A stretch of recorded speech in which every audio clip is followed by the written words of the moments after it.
The morning haze parted. Japanese soldiers on Tulagi Island watched American landing craft cutting through the swells toward their beaches. They laughed. A sergeant turned to his men. He promised the Marines would shatter like green bamboo against veterans who'd crushed Singapore, Hong Kong, the Philippines. Tokyo Radio had spent half a year explaining one thing. Soft, individualistic Americans were too comfortable to endure the spiritual demands of jungle war. Commander Shigekatsu Sakaibara surveyed his fortified positions. He assured his officers the slaughter would be brief, almost disappointing. What the Japanese didn't know? They were 3,500 miles from the nearest American base. They held superior ground, they had overwhelming experience, and none of it would matter. Within 36 hours, every assumption about American fighting spirit would be rewritten in blood. For 8 months, Imperial forces had swept across the Pacific with methodical savagery. The strategic logic seemed airtight. Americans were too reliant on machines, too culturally fragile for the intimate violence of island combat. Japanese training emphasized night operations and bayonet charges for one specific reason. Intelligence reports claimed American troops panicked in close quarters. Every engagement since Pearl Harbor had reinforced this belief. At Wake Island, Bataan, Corregidor, United States forces had eventually surrendered or withdrawn. The 3rd Kure Special Naval Landing Force defending Tulagi represented the Empire's elite amphibious assault troops. 7 years of training, fortified caves with interlocking fields of fire, numerical superiority, intimate knowledge of the terrain. When scouts reported the American approach on August 7, 1942, Commander Sakaibara didn't request reinforcements. He prepared to write another chapter in Japan's unbroken victory narrative. The 1st Marine Raider Battalion hit Tulagi's beaches at 0800 hours. Within 20 minutes, that Japanese confidence met its first correction. Lieutenant Colonel Merritt Edson pushed his companies inland, not with the cautious probing Tokyo's analysts had predicted, but with aggressive fire and maneuver the defenders had only witnessed from their own forces. Corporal Albert Schmid's machine gun team locked down fields of fire. Riflemen surged forward in coordinated 3-man elements. Japanese positions erupted from concealed caves. Marine mortar crews didn't pull back to call for naval support. They adjusted trajectories. They dropped white phosphorus into cave mouths. Infantry squads flanked through jungle that intelligence had declared impassable to undisciplined Americans. By noon, the intimate killing began. Japanese defenders had engineered their caves as slaughterhouses, narrow approaches, overlapping fire lanes, positions that forced attackers to expose themselves completely. Marine Gunnery Sergeant Keith Burns led his squad straight into the first fortified complex on Hill 281. The Japanese opened fire at 20 feet. Burns took rounds through his left shoulder and kept advancing. His BAR gunner, Private Harrison Summers, poured sustained fire into the cave mouth. Burns hurled 4 grenades in rapid succession, each detonated deeper inside the complex. The surviving Japanese infantry launched their signature bayonet counterattack. They expected terror. They met Marines who trained with knives and rifle butts as seriously as any bayonet drill. The cave floor became a tangle of bodies. 3 Marines died. 14 Japanese soldiers discovered too late that Americans trained for this exact savagery. Burns' squad moved to the next position. The pattern echoed across Tulagi through the afternoon. Japanese defenders fought with suicidal resolve. They learned something unexpected. American forces matched that intensity while adding tactical flexibility the Imperial military hadn't anticipated.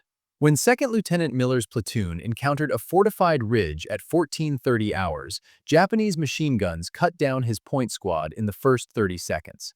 Standard Japanese doctrine assumed this would halt the assault. Miller split his remaining force. He sent 1 squad through jungle to the enemy flank. He pinned the position with continuous rifle fire. He personally led a demolition team up the reverse slope. The Japanese had no contingency for attackers who took casualties and immediately adapted. Miller's team detonated satchel charges inside 2 fighting positions. His flanking squad eliminated the crews attempting to relocate. The ridge fell in 12 minutes. As sunset approached, Japanese commanders faced a realization, one that began reshaping their understanding of American forces. The soft, machine-dependent enemy existed only in pre-war assessments. These Marines operated with unit cohesion and individual ferocity. They matched, even exceeded Japanese standards. Radio intercepts captured Japanese officers reporting something they hadn't expected: American forces fighting with unexpected savagery, demonstrating no fear of close combat. One transmission noted with evident confusion that Marine units continued attacking, even after sustaining casualty rates that should have shattered their morale. The message requested immediate reinforcement. No reinforcement existed within 3,500 miles. Then, night fell, and Japanese confidence encountered its complete annihilation. Japanese forces had drilled extensively for night combat, specifically because American troops supposedly feared darkness and depended on technological support. At 2200 hours, Japanese infantry launched the first of 6 banzai charges against Marine positions on Hill 281. They expected chaos, friendly fire, collapse. They ran directly into interlocking machine gun fire from Marines who'd positioned weapons during daylight specifically for night defense. Corporal Schmidt's gun team killed 47 attackers in the first charge. Japanese survivors regrouped. They attacked again at 22:45 and again at 01:30. Each charge met the same outcome: disciplined fire, maintained positions. Americans who held ground in darkness with the same intensity they'd shown in daylight.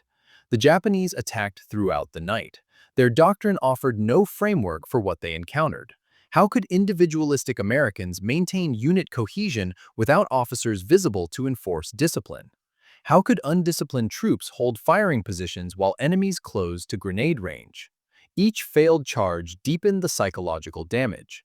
Japanese soldiers had built their martial identity on superior fighting spirit. Now that spirit shattered against Americans who fought back harder. Intercepted communications grew increasingly frantic. One message transmitted at 0340 reported Marines impossible to dislodge. It requested permission to withdraw. Commander Sakibara denied the request. His forces would hold every position to the last man. By dawn, that's exactly what they'd done. August 8th brought no respite. Marine raiders cleared the remaining cave complexes with flamethrowers and demolitions, but the psychological shift had already solidified. Captured Japanese documents revealed the depth of miscalculation. One diary entry from a naval infantryman described American Marines as demons who do not fear death, fighting with a savagery we were assured they did not possess. Another recorded this: "We were told they would break. We were the ones who broke." The few Japanese survivors who escaped to Florida Island in the Solomons carried reports that fundamentally altered Japanese tactical assumptions about American ground forces. The soft enemy had killed defenders at a 3-to-1 ratio in close combat. The troops who supposedly couldn't handle jungle warfare had maneuvered through terrain Japanese forces considered impassable. Americans who lacked fighting spirit had launched night assaults that drove Japanese veterans from prepared positions. Meanwhile, across Iron Bottom Sound, the main Marine landing on Guadalcanal proper encountered zero resistance. Japanese construction forces had fled into the jungle. They abandoned a nearly complete airfield that would become Henderson Field, the crucial Allied airbase for the entire Guadalcanal campaign. The ease of that landing made Tulagi's casualty count more devastating in Japanese calculations. If Americans could seize objectives without resistance in one location while simultaneously destroying Japanese elite forces in another, what did that reveal about relative combat power? Japanese Imperial Headquarters received reports of both landings simultaneously. The strategic implications arrived with stark clarity. Americans had executed a coordinated amphibious assault across multiple objectives, with a competence that matched Japanese operations during their own offensive surge. The qualitative gap Tokyo's intelligence had promised did not exist. The Battle of Tulagi ended on August 9th, after 36 hours of continuous combat. The 1st Marine Raider Battalion counted 38 dead and 55 wounded. Japanese forces suffered 476 killed out of 500 defenders, a 95% casualty rate. Only 3 Japanese soldiers surrendered. The rest died in positions they'd been assured Marines lacked the courage to assault. Commander Sakibara's body was discovered in his command post, surrounded by maps that showed defensive positions his intelligence had guaranteed would hold for weeks. They'd lasted a day and a half. Marines buried Japanese dead in mass graves. They moved immediately to reinforce Guadalcanal proper. There was no ceremony, no reflection. The raiders had proven a point written in blood and iron. American forces would fight for ground with the same savage commitment as any army in the Pacific. One captured Japanese officer, wounded and awaiting evacuation, watched Marines reorganizing their positions. He'd fought at Shanghai, Manila, Singapore, campaigns where Japanese forces had consistently dominated opponents in close combat. He told the Navy corpsman treating him through a translator, "Your Marines, they fight like us." The corpsman didn't respond. The comparison needed no acknowledgement. Tulagi's caves and ridges had already delivered the message Tokyo would spend the next 3 years learning. At Tarawa, Saipan, Peleliu, Iwo Jima, Okinawa. Underestimating the United States Marine Corps in close combat doesn't end in retreat. It ends in annihilation. The final statistics told the story with cold precision. 476 Japanese dead, 38 Marines killed, 3 prisoners taken, 95% enemy casualty rate in 36 hours. 0 positions voluntarily surrendered. Radio Tokyo never mentioned Tulagi in its broadcasts. The garrison that was supposed to demonstrate American weakness became something else instead. Evidence that Imperial intelligence had constructed its Pacific strategy on a foundation of lethal assumptions. Marines who took Tulagi didn't know they were rewriting Japanese tactical doctrine.